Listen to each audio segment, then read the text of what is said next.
Bonsoir à toutes et à tous, bienvenue dans Viva Événement.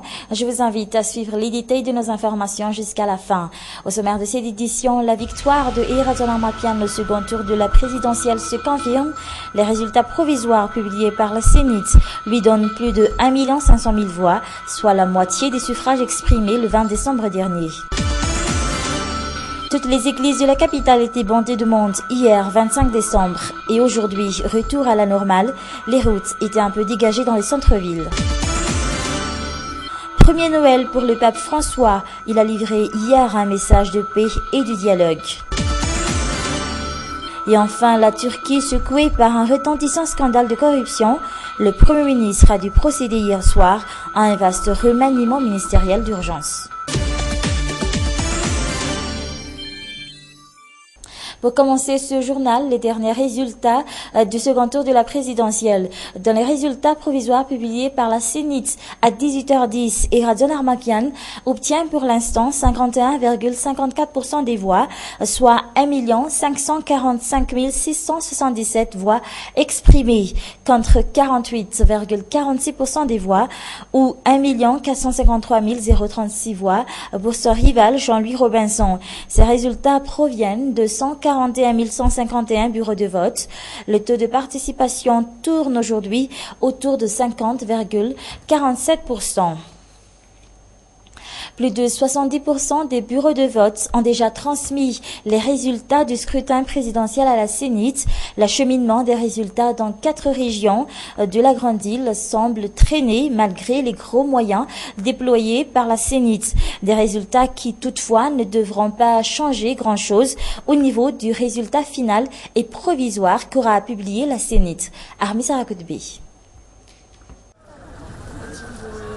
Jusqu'à ce matin, seuls 7139 bureaux de vote n'ont pu encore acheminer les résultats du second tour de la présidentielle au siège de la Sénit à Al-Arbi.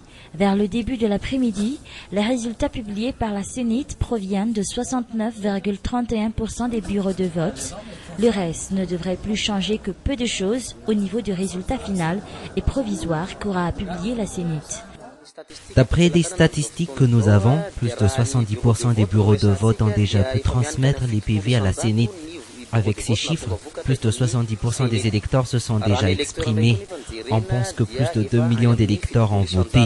Et si nous prenons en compte le taux de participation enregistré jusqu'à présent, qui est de 50%, nous n'attendons plus que le choix d'au moins 1 million d'électeurs. Contrairement au premier tour de la présidentielle, l'acheminement des PV et le traitement des résultats n'ont pas du tout traîné. Plus que quelques jours et tout sera bouclé, soit plus d'une semaine après le scrutin. Mais pour l'instant, la Sénit peine à obtenir les résultats émanant des zones les plus reculées. Contrairement au premier tour de la présidentielle, l'acheminement des PV et le traitement des résultats n'ont pas du tout traîné.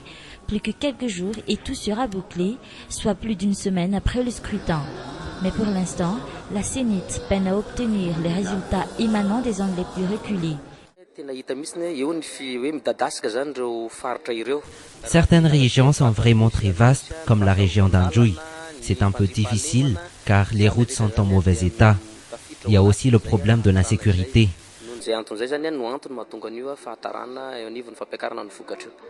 Lors du premier tour de la présidentielle, les plis émanant d'Amboumbe-Anjouy ont été les derniers plis que nous avons reçus à la Sénit. Ce sera peut-être aussi le cas cette fois-ci, mais nous espérons que les démembrements de la Sénit dans cette région ont déjà pris les dispositions nécessaires. Parmi les retardataires, les régions d'Analanzrouf, Anous, Anjouy et du Minabe, des régions acquises avec plus de 55 ou 70% des voix par le candidat Irazona Armakian. Et en parlant toujours de résultats des élections, les résultats par région ont beaucoup évolué par rapport au premier tour de la présidentielle.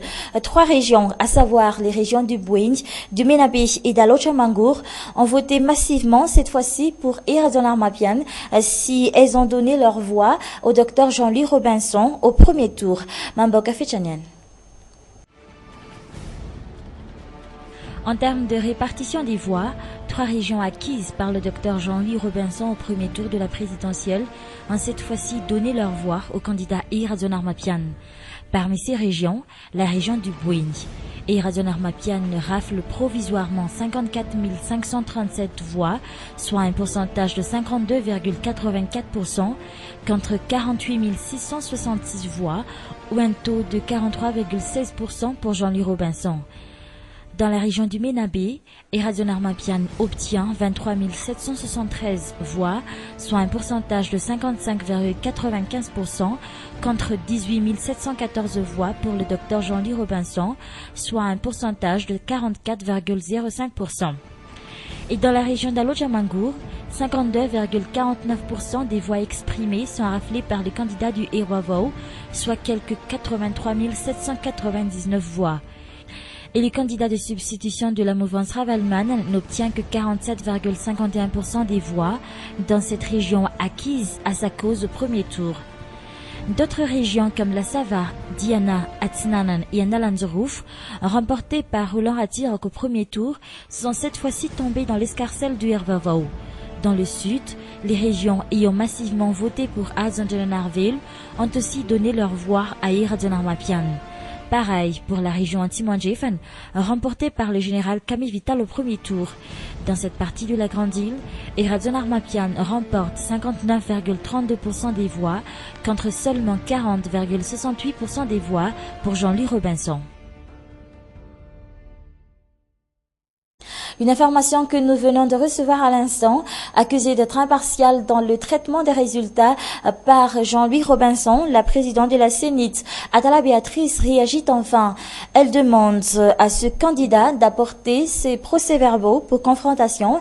Par contre, elle a rejeté la requête déposée par l'avocat du candidat Jean-Louis Robinson qui réclame la suspension du décompte des voix. Et malgré les tensions créées par le second tour de la présidentielle et les législatives, les Tananariviens ont quand même fêté Noël comme il se doit. Presque toutes les églises ont été pleines à craquer hier 25 décembre. C'était le cas par exemple dans cette église d'Anjavouang, l'écart Saint-François d'Assise que nos journalistes ont visité hier matin. Et la veille, dans la soirée, si d'autres passent le réveillon de Noël à l'église ou en famille, d'autres par contre travaillent jusqu'au petit matin, comme ces boulangers que nos journalistes ont rencontrés ou encore ces enfants de rue qui, contrairement aux autres enfants, doivent travailler pour pouvoir manger le jour de Noël. Yves Janel.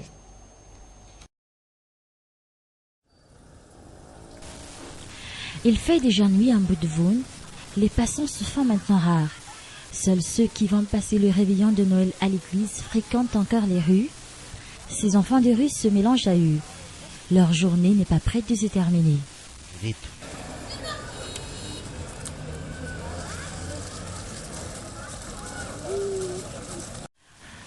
Aujourd'hui, ils vont se faire un peu d'argent en jetant les eaux usées des gargotes du coin dans les canaux. Cet argent, ils vont s'en servir pour acheter de la nourriture à Noël. Après le travail, c'est déjà la fête pour nos 5 enfants. Un peu de boisson sucrée ne ferait pas de mal, d'autant plus qu'ils ont beaucoup de chance cette année. Des généreux bienfaiteurs leur ont offert des jouets et c'est la première fois qu'ils reçoivent des cadeaux à Noël.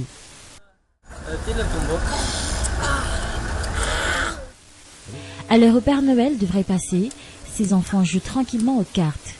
C'est devenu presque une habitude de passer la nuit ainsi.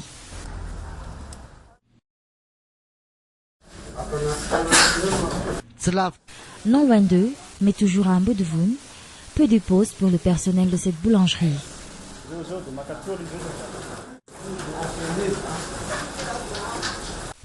Les commandes de pain ont doublé pendant la fête. L'équipe est dirigée par cet homme. Ces pains seront vendus demain matin. Nous devons tout faire pendant la nuit, sinon on ne pourra pas honorer toutes les commandes. Et avant d'enfourner le pain, chaque boulanger doit faire une fente dans la pâte pour lui donner sa forme.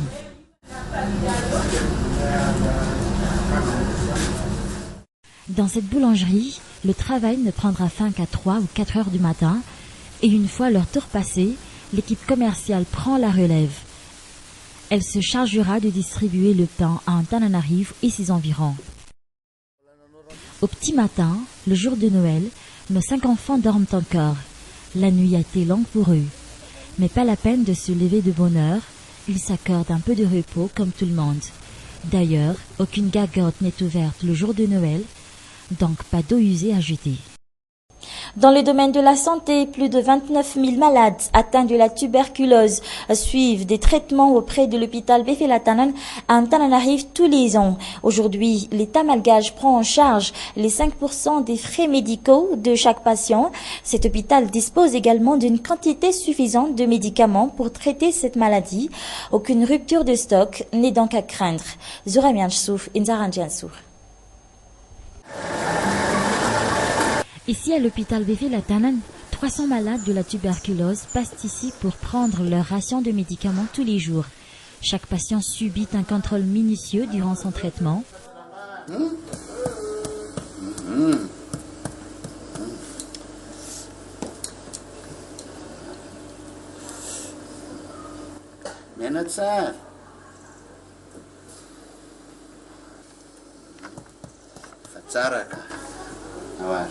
Matoiza kely indray aloha. Efa mihinana fanafody tsara. Firy no hanina isan'andro? Anankiroa. Dia ahoana ny fomba finanana anazy? Isaky ny maraina isaky ny amin'ny firy? Une des conditions de rétablissement total pour un malade de la tuberculose, le suivi du traitement à la lettre. Dans cet hôpital, aucune rupture de stock de médicaments n'est à craindre. L'établissement dispose d'une quantité suffisante de médicaments pour au moins le double des patients pris en charge ici. Ny stock-ny fanafody zany araka ireny nasehoako anareo reny dia manana ny fanafody zay ampiasaina ny fitsaboana ireny. Si nous avons traité 30 patients lors du premier trimestre, nous devons impérativement doubler le stock pour faire face au second trimestre. Comme ça, on est en sécurité, nous pouvons assurer la continuité du traitement des anciens patients et en même temps prendre en charge les nouveaux malades. Aucune rupture n'est à craindre, c'est pour cela que nous avons mis en place ce système.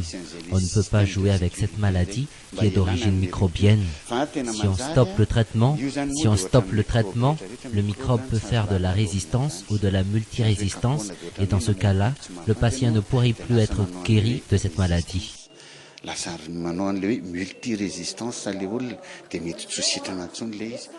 Nous sommes dans le centre dédié spécialement à la tuberculose. C'est ici que sortent les médicaments pour le traitement de cette maladie. Mais depuis le début de ce mois de décembre jusqu'à avant-hier, les stocks de médicaments auraient quand même été épuisés. Aty amin'ny niveau central no nisy tsy fahampiana fanafody. C'est au niveau de la centrale qu'il y a eu une rupture de stock, mais c'est déjà réglé. Nous avons envoyé les stocks de médicaments dans 3 régions de l'île et d'ici peu, nous recevrons un stock important de médicaments, plus de 10 tonnes de médicaments.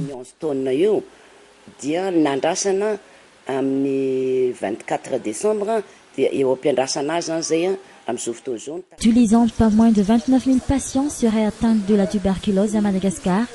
Mais après analyse, seuls 75% d'entre eux sont des cas confirmés.